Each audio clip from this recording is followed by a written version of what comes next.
De la randonnée, du loisir en plein air ou encore des balades en nature, le département de l'Essonne propose des activités bien plus proches de chez vous que vous ne le pensez.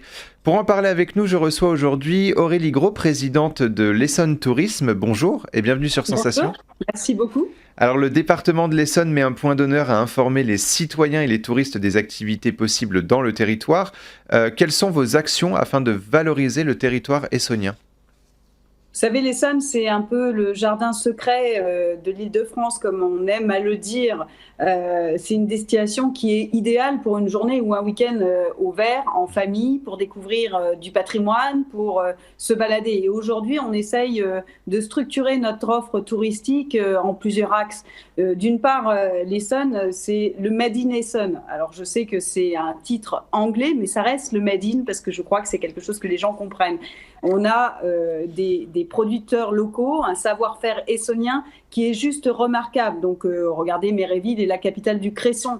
On ne se rend pas absolument compte qu'en Essonne, on peut y trouver des choses uniques. On a le domaine de Méréville dans lequel se trouve à côté, à proximité, les cressonnières. Et quand vous allez acheter du cresson, vous pouvez aller au domaine de Méréville dans le dernier exemple de jardin pittoresque réalisé à la fin du XVIIe siècle. Donc, je crois qu'aujourd'hui, ce qu'on peut proposer en Essonne, c'est aussi des expériences insolites. Quand on va au Cyclope, par exemple, à Milly-la-Forêt, le Cyclope, c'est une expérience qui est totalement qui est visuelle, qui est sensorielle, qui est auditive. Et quand vous êtes à Milly-la-Forêt, vous passez au Conservatoire national des plantes. Vous voyez, Justement, vous avez de nombreuses activités à proposer. On va faire un petit tour d'horizon ensemble. D'abord, on va parler du territoire, considéré comme le jardin secret de l'Île-de-France. Vous venez de le dire, le département de l'Essonne propose de nombreux sites touristiques considérés comme des joyaux patrimoniaux culturels et naturels. Je reprends vos mots. Alors justement, qu'est-ce que le département a à nous offrir en termes de nature, en termes de sport, en termes de découverte architecturale ou historique ? Nature, patrimoine, culture. Je crois que l'Essonne est un département plus que complet, puisque sport, comme vous l'avez rappelé, donc vous avez le domaine départemental de Chamarande. Vous imaginez bien que c'est celui que je cite en premier, puisque c'est un domaine qui appartient au département, où vous avez un château remarquable, classé au monument historique, avec un parc de 98 hectares, qui a été réaménagé par un grand architecte paysagiste. Ça abrite les archives départementales, donc l'histoire même de notre département et l'art contemporain, et un très grand festival Essonne en scène, qui a été reporté du 4 au 6 septembre, je le dis, puisque si ça intéresse des Essonniens de venir regarder ce beau festival, nous serons un des premiers festivals après cette période difficile que nous avons tous traversée. Mais vous pouvez visiter aussi le parc de Boussard à Lardy, qui est un parc jardin art déco qui a été créé en 1927. Vous voyez, vous avez la route des châteaux avec le château médiéval à Dourdan. Vous avez des activités de plein air, puisque vous parliez de sport. On a des îles de loisirs, que ce soit à Étampes ou à Draveil, qui proposent énormément de choses pour nos enfants qui ne peuvent pas partir en vacances. Donc l'Essonne offre ce panel, en fin de compte, entre patrimoine, entre jardin, balade, sport, activité pour les enfants, qui est juste remarquable et exceptionnel. Et personne ne s'en rend vraiment compte, parce que les premiers qui ne connaissent pas leur département, généralement, c'est les Essonniens. Oui. Et c'est pour ça qu'on a mis un coup de projecteur sur partez, sentez-vous prêts. Là, le bonheur est dans le prêt. Donc, voilà, c'est vraiment Voilà, on essaye en tout cas d'être que lesEssonniens se sentent loin, mais près de chez eux. Et justement, pour les axes de notre campagne. Pour les amoureux de sensations fortes, des sites d'Acrobranche sont à disposition des citoyens. Draveil, Bruyères-le-Châtel, Étampes ou encore Milly-la-Forêt. Quelles sont les préconisations avant de venir faire de l'Acrobranche ? Vous en oubliez d'autres. Nos limites aventures au Coudray-Monceau, Aventure Floréval à Bruyères-le-Châtel, voilà, qui sont des parcs juste exceptionnels. Alors avant d'y aller, Évidemment, je crois que dans cette période actuelle, il ne faut pas oublier les gestes barrières. Mhm. Il ne faut pas oublier d'emmener du gel hydroalcoolique, peut-être de mettre des gants.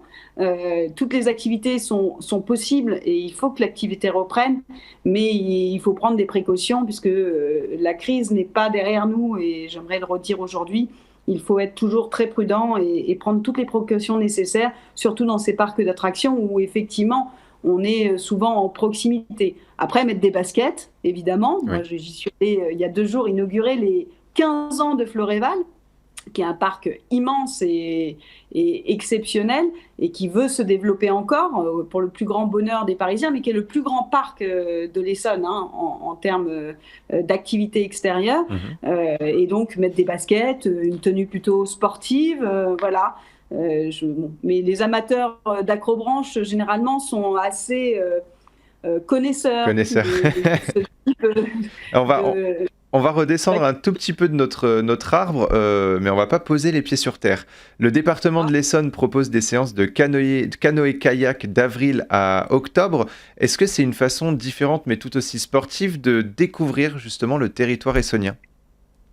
Découvrir le territoire essonien, oui, au niveau du fluvial, je trouve que c'est très intéressant. Il y a aussi tout l'axe Seine qui est important pour le département. Je crois qu'aujourd'hui, c'est plutôt sympathique de voir le paysage et de découvrir son territoire, mais les pieds dans l'eau, entre guillemets, parce qu'il vaut mieux pas tomber du canoë-kayak. Non, c'est sûr.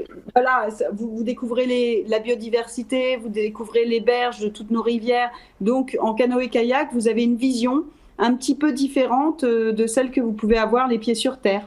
Alors, la liste des activités sportives est longue, même au niveau de la nature. Il y a des balades à vélo qui sont possibles, la rencontre avec des animaux, à la ferme pédagogique de la Grange aux Moines, par exemple.